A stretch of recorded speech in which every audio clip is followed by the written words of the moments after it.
Okay, ito yung Glacier Bold by Maison Alhambra. So, first time ko tong nagamit early last year yata. Uh, ito rin yung masasabi kong best clone ng JPG Le Beau Le Parfum. So, last year nagkaroon ako ng Le Beau EDP. Tapos, nagkaroon din ako ng Le Beau Le Parfum. So, agree ako dun sa claim na kino-clone nga niya yan.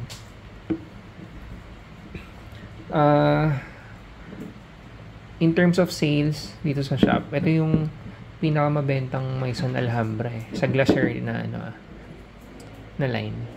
Sunod yung Lenoir. Yung clone naman ng Le Mal de Parfum. So, balik ako dito. Initial spray na sikat na sikat kasi to yung scent DNA nito dun sa coconut na note. Same nung Le Beau tsaka nung Le Beau EDT tsaka Le Beau Le Parfum. Yung coconut, yung combination ng coconut tsaka ng pineapple sa initial spray. So yung coconut na maamoy mo dito, parang pag naamoy mo siya, alam mong matamis eh. Pero yung tamis na hindi nanggagaling dun sa coconut. May freshness, tapos may konting sweetness. Yung sweetness hindi rin sobrang tamis. Parang balance lang ng hindi ko rin siya makumpara sa buko juice eh. Pero parang kombinasyon nga ng pineapple tsaka ng coconut. So, lamang na lamang yung coconut, kaya yun yung una mo madedetect. Medyo parang shake yung dating, pero isipin mo fresher take. Madami nagsasabi na tropical vibe daw. Siguro kasi nga yung note breakdown niya, lalo dun sa initial sa top notes, more on mga tropical fruits. So sabi nila bagay daw sa tropical setting, sa mainit, ganyan. Kaya ako nga rin ginamit yung Le Beau EDT noon sa Boracay. Kasi tinesting ko, bagay ba talaga? Parang okay lang naman, pero pagka mainit, hindi rin yata siya okay. Yung tirik yung araw. Gataon kasi nun medyo maulan, kaya bumagay. So, ito, ang inviting nung amoy niya, tsaka yung scent DNA nito kasi, same doon sa mga OG na Le Beau, tsaka yung Le Beau Le Parfum. Para sa akin, nung unang beses ko na amoy, first time yun sa akin na may yung combination ng coconut tsaka ng pineapple na yun. Tsaka kung ano pa yung mga notes na kasama nila sa top note. Natuwa ako kasi wala akong ibang perfume dito dun sa dati kong collection kasi mas nadagdagan na ngayon, no. Ito lang yung unang meron. Tapos itong Glacier Bold pa yung unang Middle Eastern na tapos pwede ko pa talagang ikumpara ng sobrang lapit niya doon sa OG. So nakakatuwa yung amoy niya. Parang for me back then, ang unique. Kasi kapag may nagtanong sa akin sa shop, meron bang perfume dyan na may coconut note? Dati wala talaga ako maturo yung Le Beau lang.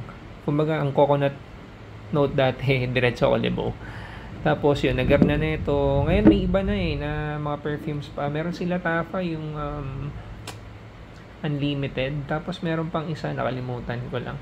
Pero ito yung kung ang pinag-usapan natin is alternative to Le Beau or Le Beau Le Parfum. Ito. Best.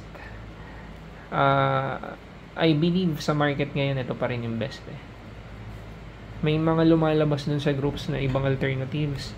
May mga na-try ako, hindi naman ako natuwa. Parang hype lang yata yung iba. Ito kasi based on personal experience. Tapos nakailang bote na ako nito. Yung sinasabi diba nila i-rest, i-macerate, yan, i-maturate pa iba. Wala diretso talaga gamit kahit nung mga sumunod na bottles. Okay talaga siya Tapos for the price, kumpara dun sa OG, okay na okay talaga tong alternative. Kasi nasa 1,000 pesos lang yung price range na ito. More or less. Minsan nagsisale, mas murang binibenta.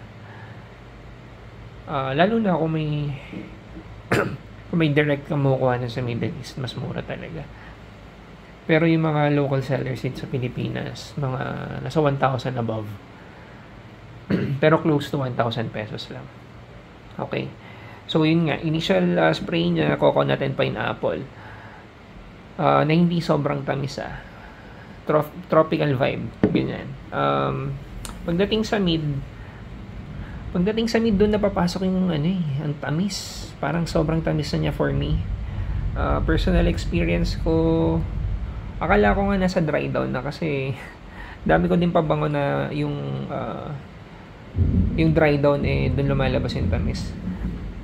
So, chinek ko yung mga notes niya. Meron siyang tonka bean. So, saka may vanilla, tapos may amber. Kung tama yung na-check kong listahan. So, baka yun yung nagbibigay ng tamis. So, for me, yung tamis na yun, from mid to dry down, medyo malakas. Pagdating dun sa mid saka sa dry down, hindi na talaga siya okay na pang mainit na setting. So, yung sinasabing okay siya pang beach, ganyan, hindi ako agree.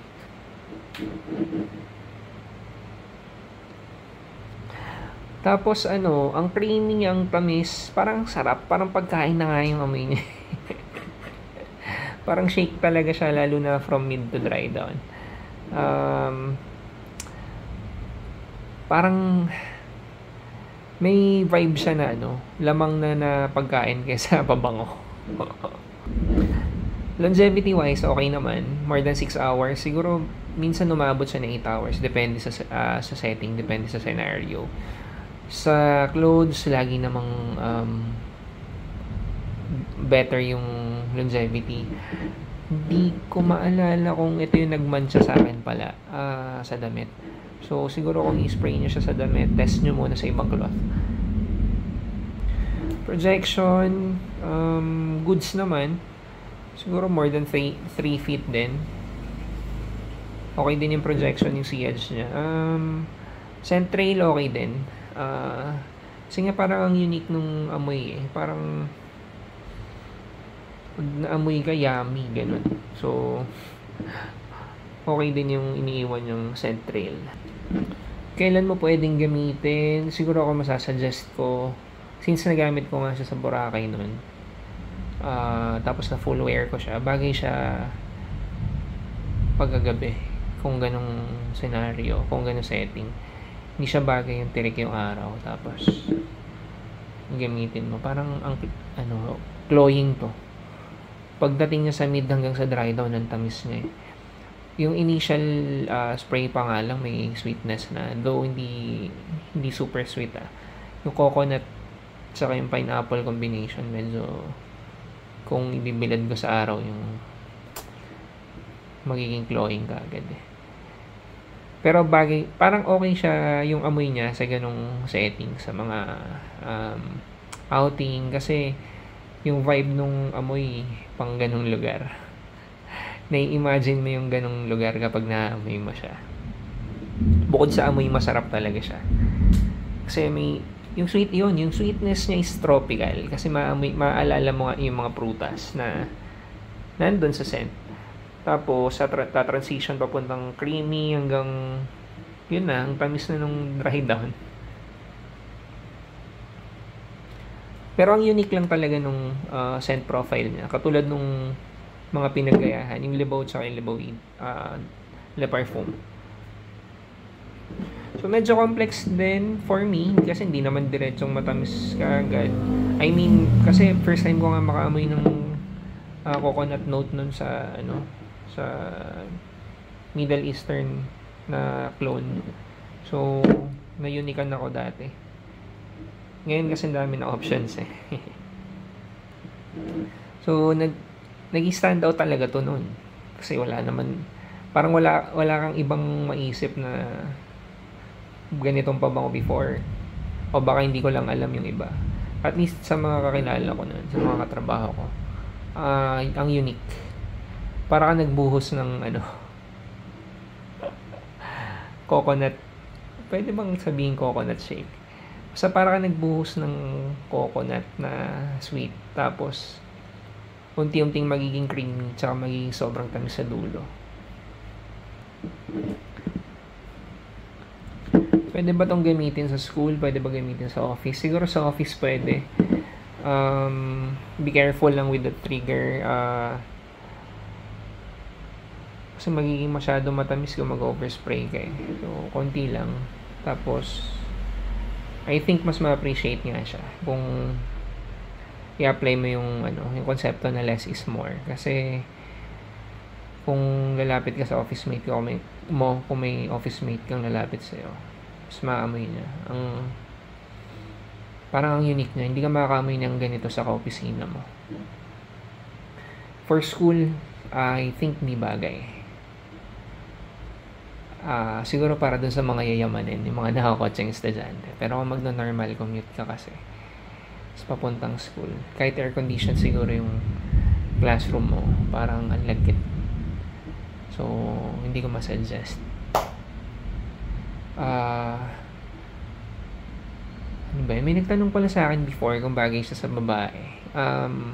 Hindi kasi ako naniniwala sa gender ng perfume. Pero, I think ito is leaning towards panlalaki. Ganun siya mina-market. So, may naamoy na kasi ako recently na na perfume na may coconut note na leaning towards feminine naman. So, doon ko yata na bigyan ng na-qualify kung alin yung mas pang lalaki na version ng may coconut note. So, this one is more manly. Kahit sabihin na natin may coconut note. So, yun lang. Open na yung Shopee namin. May Lazada, may Facebook, saka may Instagram kami. So, pa-follow na lang. Lalagay ko dun sa description. Maglagay na lang din ako sa link, sa description ng kung saan shop pwede itong mabili. Kung gusto nyo ng decant, kung gusto nyo matry, available ito. Available yung Lebo EDT. Available din yung sold out pala yung Lemole Parfum. Pero mag-restock kami. Lagay ko na lang din sa description. Kung nagustuhan nyo yung ganitong content, pa-like ng video, tapos pa-subscribe. Thank you.